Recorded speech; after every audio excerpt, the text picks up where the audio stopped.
Good evening, I'm John Batchelor. This is the John Batchelor Show. Much talk of elections today in Ukraine and much about that crisis ahead of us tonight, but there are also elections in the United States. This is an election year for significant governors and, of course, then for the Congress, the midterms for senators and congressmen. The governor of New York, Mr. Cuomo, is up for re-election.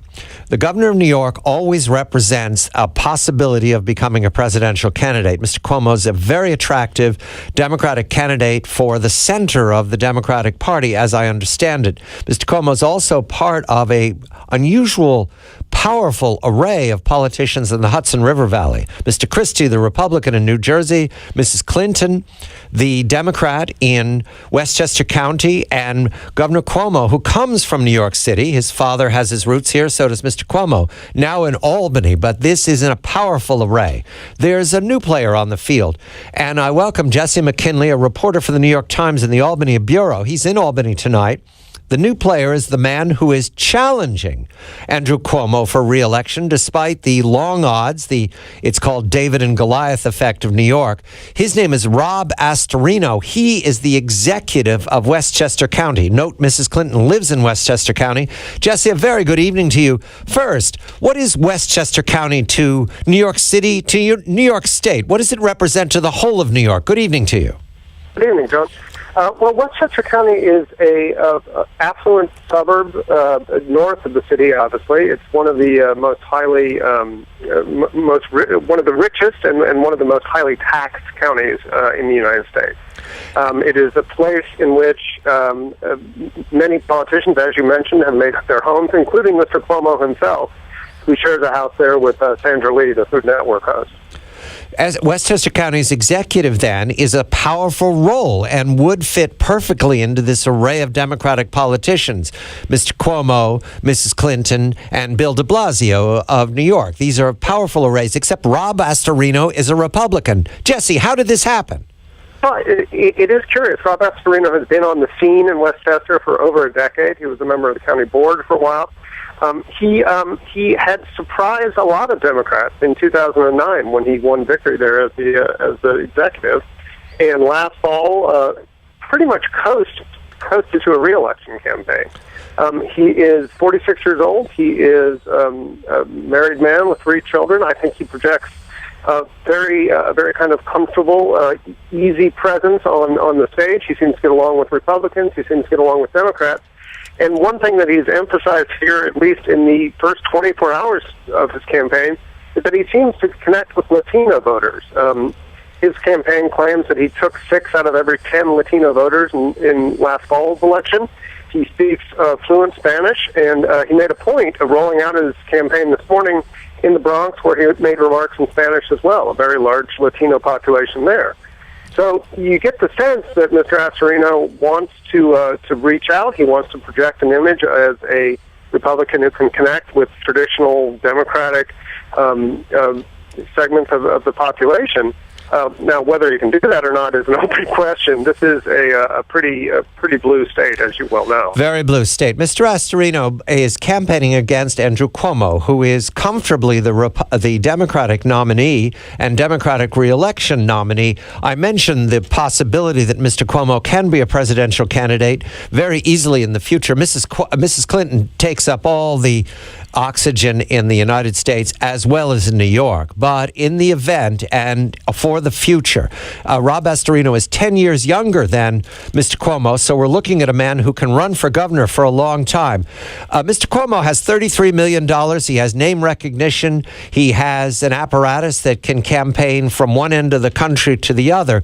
Why is Mr. Astorino beginning his campaign in Buffalo? How does that feed into his campaign thinking? Well, the one part of the state of New York that has not been completely sold on the Cuomo mystique is probably upstate New York. And by upstate, I mean anything north, basically, of New York City and, of course, Westchester County. In those segments, those big kind of industrial centers like Syracuse and Rochester and Buffalo and the more rural portions of the state, they're not completely sold on Cuomo. If you look at his poll numbers, he's a little bit weaker up there. He has made a great effort to try to woo those voters over the last year or so, even before the campaign really kicked off. But I think Mr. Astorino feels that if he could somehow connect with some of those pockets of more conservative voters in upstate New York, he might have a shot.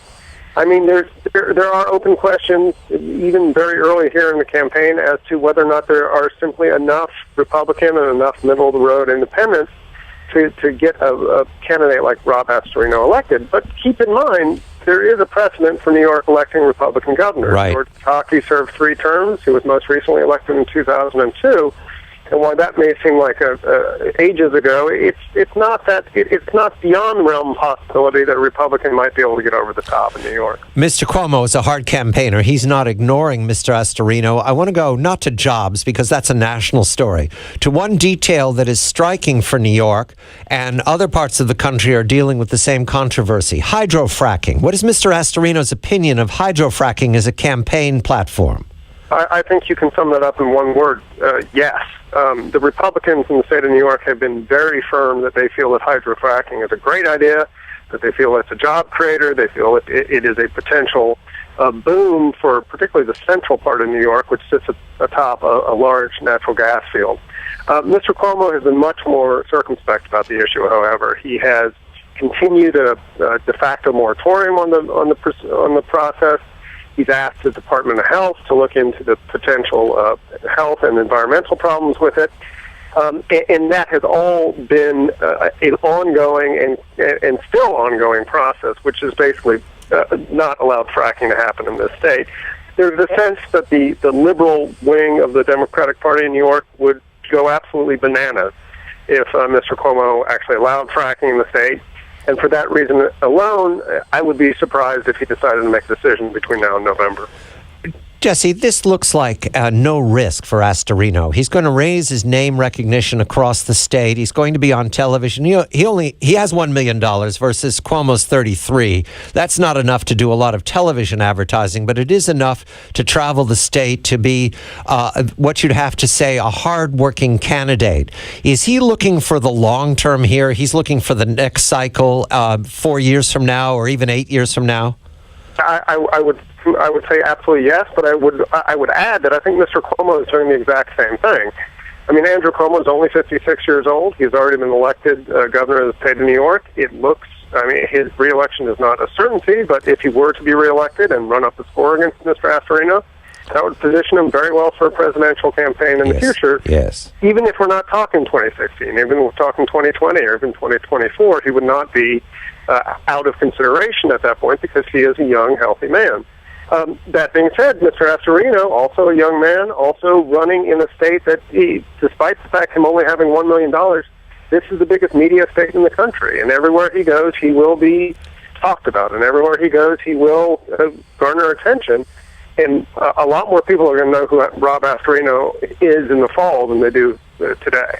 Jesse, you're in Albany. Do you hear presidential talk from the Cuomo team, or are they disciplined and turn away from that question? I would say that you hear presidential talk everywhere except the Cuomo team.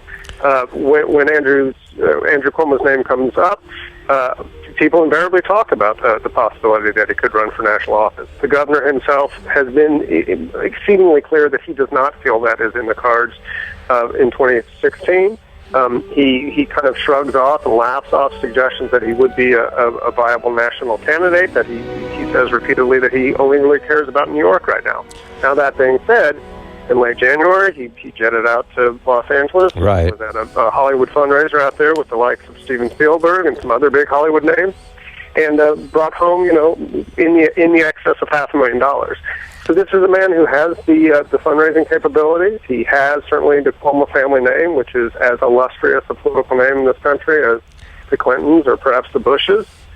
He does not have a problem with name recognition. The question is whether or not he wants to actually endeavor to take on that sort of national campaign. And right now, it doesn't seem likely, at least in my. Jesse McKinley for the New York Times and the Albany Bureau. Rob Astorino versus the giant Cuomo. I'm John Batchelor.